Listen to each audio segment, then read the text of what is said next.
you are about to go down a rabbit hole. And I mean a deep one. It starts with a couple of names you definitely know, and it ends with you looking at the very chair you're sitting on and asking if it's even real. Welcome to your dose of wowness. So just imagine hearing that.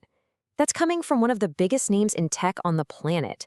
And this wasn't some off-the-cuff remark, some throwaway line, no. He was dead serious. Okay, now picture this. One of the world's most famous astrophysicists says pretty much the same thing. I mean, you've got two of the sharpest, most forward-thinking minds out there, and they've both landed on the exact same, absolutely wild conclusion. But look, this isn't just some sci-fi meme or a cool movie plot. Seriously, forget the Matrix for a second. The real argument here is way harder to just brush off. It's actually a formal, logical argument based on probability, and it comes from a paper written back in 2003 by an Oxford philosopher named Nick Bostrom. All right, so let's really get into it. Bostrom's argument is what's called a trilemma. It's this brilliant logical trap with three possible outcomes. And once you're in it, the walls just kind of start closing in. It clicks shut around you. See, the real power of this whole thing is that it's a logical trap. Bostrom says that one of these three things has to be true. It's pretty much inevitable. So let's break them down. First, extinction. Basically, civilizations like us just don't make it. They die out. Second, abstention. Advanced civilizations get the tech to run these simulations, but for whatever reason, they just don't. They choose not to. Or there's the third option, simulation. And here's the kicker. If the first two aren't true, then the third one almost has to be. And that means you, me, all of us are probably living in a simulation. There's really no fourth door to escape through. Okay, so this is where it gets really interesting, because it's not just some philosophical mind game. No.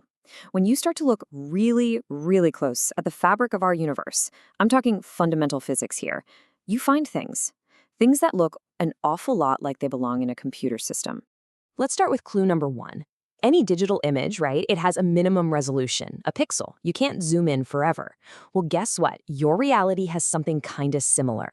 It's called the Planck length. It's this tiny, fundamental unit of space, and if you try to go smaller than that, the laws of physics, distance itself, they just seem to break. So the question is the Planck length the pixel of our universe? All right, think about a video game for a second. The game doesn't render the entire world all at once, right? That would take way too much processing power. It only renders what your character can actually see. Well, our universe does something spookily similar. A particle, like an electron, it doesn't seem to have a definite state until we actually measure it. Until you look at it, it's just this fuzzy cloud of possibilities. That's quantum superposition. So is our universe just trying to save on processing power? And here's another one. Every computer has a processor, and that processor has a clock speed, right? An absolute top speed for how fast it can run calculations. Well, your universe has an absolute speed limit too. It's the speed of light. Nothing, no information, no cause and effect can travel faster than that. It's the ultimate tick rate of reality.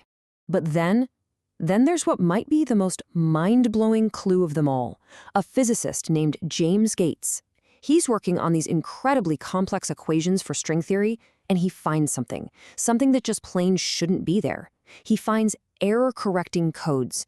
And we're not talking about some abstract concept. I mean, he found the literal kind of code that your web browser uses to make sure data doesn't get corrupted, and it's just buried deep inside the math that describes our universe.